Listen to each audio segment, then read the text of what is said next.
Hello everyone. तो दोस्तों आज की वीडियो थोड़ी सी अलग होने वाली है। एक हमारे मित्र हैं, तो उन्होंने एक पार्सल भेजा है, तो उसके अंदर तीन चीज़ें निकल कर आई है। तीन चीज़ें निकल कर आई है और उन्होंने सिविल के ही हमारे मित्र हैं, तो उन्होंने बोला कि थोड़ा सा रिव्यू करके बताना, क्योंकि मैंने तो ऑलरेडी ये चीज़ें पढ़ ही ली है क्या क्या है इसके अंदर। तो बेसिकली ये जो किताब सिविल की गोली पब्लिकेशन से आपको दिख रही होगी, सिविल बूस्टर के नाम से आजकल बहुत ज़्यादा चर्चा में है और चर्चित है। बिकॉज ये जो प्रोवाइड करते हैं, एक तो सिविल बूस्टर, साथ साथ में सिविल कैप्सूल, ठीक है, साथ साथ में सिविल कैप्सूल, और साथ साथ में इन्होंने एक पूरे सिविल इंजीनियर का चार्ट भी बनाया है। तो रिव्यू करूँगा मैं, ऑनेस्ट रिव्यू दूंगा, टेंशन मत लो, पूरा ऑनेस्ट रिव्यू दूंगा, ठीक है। तो पहले तो मैं स्टार्ट करूँगा चार्ट से। यार मुझे चार्ट है, टेबल्स है, ये सारी चीज़ें बहुत अच्छी लगती है, ठीक है। तो अगर अच्छा चार्ट रहा तो मैं अपने वॉल पर भी लगाऊंगा डेफिनेटली। अरे बाप रे भाई, चार्ट खुल चुका है दोस्तों, चार्ट खुल चुका है। कैमरा में तो शायद इतना नहीं आ रहा होगा क्योंकि हमारा कैमरा थोड़ा सस्ता है अभी। सो चार्ट में मैं अपना रिव्यू बता दूं, आप लोगों ने तो देख ही लिया होगा चार्ट। मैं अपना रिव्यू बताऊं, टू बी वेरी ऑनेस्ट मैं ऑलरेडी चार्ट देख ही चुका हूं पहले। सो चार्ट के अंदर बहुत सारा डेटा है, बहुत सारा, मतलब इन शॉर्ट के इन्होंने ट्राई किया है पूरे सिविल इंजीनियरिंग को कंबाइन करने का, और एक अच्छा ट्राई भी है, एक अच्छा ट्राई भी है।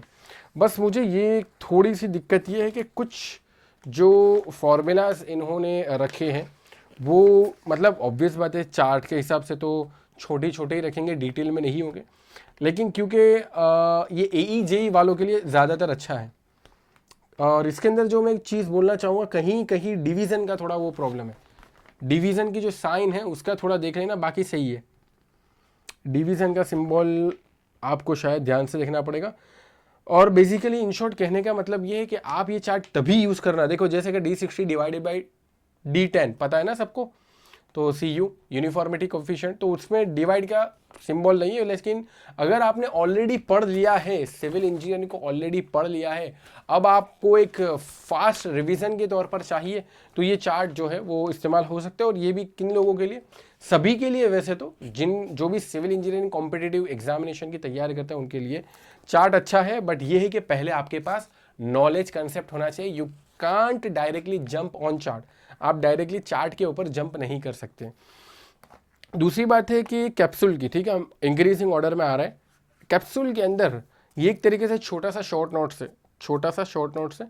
सिविल बूस्टर का शॉर्ट फॉर्म सिविल कैप्सूल है, सिविल कैप्सूल का शॉर्ट फॉर्म ये चार्ट है, ठीक है, आपको पता चली गया होगा। सो बेसिकली हम अब मेन कंटेंट के ऊपर चाहते हैं। मेन कंटेंट इनका है सिविल बूस्टर। और जितना मैंने सिविल बूस्टर पढ़ा है, जितना मैंने सिविल बूस्टर देखा है, जाना है, उसके अकॉर्डिंग मैंने उनको भी सजेशन दिया था कि भाई कुछ पॉइंट के अंदर ज़्यादा डिस्क्रिप्शंस रिक्वायर्ड है, टू बी वेरी ऑनेस्ट। आज ही लगभग मेरी बात हुई तो मैंने उनसे यही कहा था कि कुछ पॉइंट के अंदर ज़्यादा डिस्क्रिप्शन रिक्वायर्ड है। सो उन्होंने ये कहा कि रिवाइज वर्जन में वो आ जाएगा, क्योंकि अभी ये लोग जो आपके पास जो शिपिंग भेज रहे हैं, जो ये तीनों का कॉम्बिनेशन वो 1 किलोग्राम के अंदर का है। तो आप सभी को पता होगा शिपिंग के अंदर 1 किलोग्राम के अंदर का चार्ज अलग होता है और 1 किलोग्राम के ऊपर का चार्ज अलग होता है।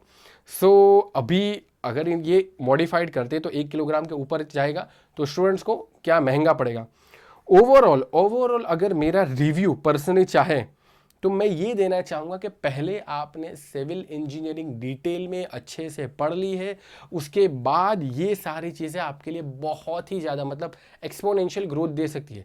लेकिन अगर आपको बेसिक सिविल इंजीनियरिंग किसी भी सब्जेक्ट का बेसिक नहीं पता, तो आप डायरेक्टली जंप करोगे, कोई फ़ायदा नहीं है। डायरेक्ट फॉर्मूला रट्टा मारने से कोई फ़ायदा नहीं होगा। हाउएवर अगर आप AE-JEE जिसके अंदर डायरेक्टली क्वेश्चन आते हैं, AE-JEE के अंदर क्या होता है, ज़्यादा डीप में तो नहीं जाते ना। गेट के अंदर, EAC के अंदर आपको डीप में जाना होता है, कॉन्सेप्ट की गहराइयों में जाना होता है। खास करके गेट के 2 मार्क्स के क्वेश्चंस की बात करूं, EAC के अंदर मैं डिस्क्रिप्टिव मैनर की बात करूं, वहां पर कॉन्सेप्ट की गहराइयों में जाना होता है। तो उसके लिए मैं वही बोलता हूं, पहले आप अच्छे से कोई सब्जेक्ट को पढ़ ले, उसके बाद एक्सपोनेंशियल ग्रोथ आपको ये दे सकता है सिविल बूस्टर वाला, जो कि अपने दोस्त का ही है। काफ़ी अच्छा बनाया है, काफ़ी अच्छा एफर्ट दिया है सिविल इंजीनियरिंग के फील्ड में, काफ़ी अच्छा है, मतलब काफ़ी अच्छा इनिशिएटिव है, काफ़ी टाइम भी लगा होगा। तो मैं यही कहना चाहता हूँ, पहले आपके पास डिटेल में सब्जेक्ट की नॉलेज होगी, उसके बाद ये रखोगे तो काफ़ी हेल्पफुल हो सकता है। और इन्होंने कुछ मुझे तो फ्री में ही भेजा है, क्योंकि मैं तो दोस्त ही हूँ, तो मुझे तो फ्री में ही भेजा है। हाउएवर स्टूडेंट्स के लिए इनका कुछ चार्ज मुझे बताया गया था, आई थिंक 400 के आसपास, 350 400 के आसपास इन्होंने कुछ चार्ज रखा था। ऑफलाइन भी अवेलेबल है, ऑनलाइन भी अवेलेबल है। तो AE JEE के लिए डायरेक्ट क्वेश्चंस आ सकते हैं, AE JEE के लिए डायरेक्ट क्वेश्चंस आ सकते हैं। हाउएवर अगर गेट EAC की बात करें तो मैंने पहले ही बोला डिटेल में कॉन्सेप्ट पढ़ो, फिर आप ये सारी चीज़ों की तरफ जा सकते हो। सो सेशन को एंड करते हैं। Bye, take care.